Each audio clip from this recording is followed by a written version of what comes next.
মাকে ভালোবেসে থাকলে কমেন্টে আই লাভ ইউ মা লিখতে ভুলো না। মা অঙ্ক বোঝে না, 1 চামচ ভাত চাইলে প্লেটে 2-3 চামচ তুলে দেয়। কোথাও যাওয়ার সময় আমি 50 টাকা চাইলে পকেটে 100 টাকা গুঁজে দেয়। মা ইংরেজিও বোঝে না, আই হেট ইউ বললে মানে না বুঝে আমাকে ভালোবেসে বুকে টেনে নেয়। মা মিথ্যেবাদী, নিজে না খেয়ে বলে খেয়েছি। পেটের খিদে থাকা সত্ত্বেও নিজে না খেয়ে প্রিয় খাবারটা আমার জন্য যত্ন করে তুলে রাখে। মা বোকা, সারা জীবন সংসারে উন্নতির পিছনে ছুটে কাটিয়ে দেয়। মা চোর, আমি বন্ধুদের সাথে পিকনিকে যাব শুনলে বাবার পকেট থেকে টাকা চুরি করে আমার হাতে গুঁজে দেয়।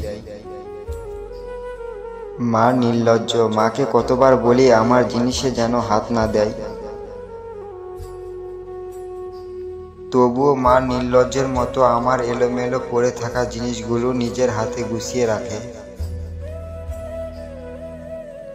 মা বেহায়া, আমি কথা না বললেও জোর করে এসে বেহায়ার মতো গায়ে পড়ে কথা বলে।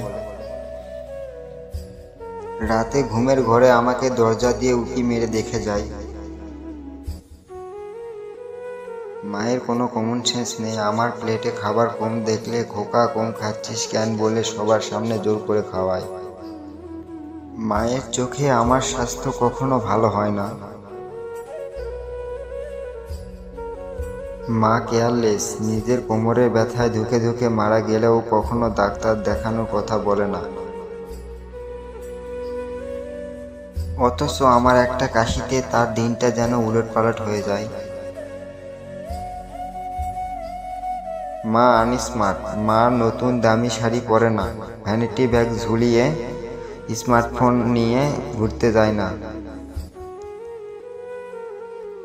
সারাদিন সন্তানের ভালো মন্দের কথা চিন্তা করে কাটিয়ে দেয়। মা স্বার্থপর, নিজের সন্তান ও স্বামীর জন্য মা দুনিয়ার সব কিছু ত্যাগ করতে পারে। পৃথিবীর সবচেয়ে খারাপ মানুষ হচ্ছে মা, তাই বুঝি আমরা সন্তানেরা তাদের এত কষ্ট দেই তবুও তাদের পরিবর্তন হয় না। প্রতিদিন তারা এসব আচরণ বারবার করে, নিজের পায়ে দাঁড়াতে শিখে আমরা তাদের আমাদের জীবন থেকে দূরে সরিয়ে রাখি।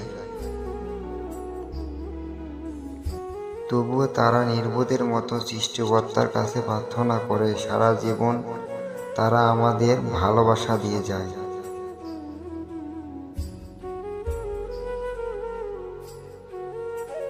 বিনিময়ে শুধু একবার হলেও সন্তানের মুখে আদরের মা ডাক শুনতে চায়।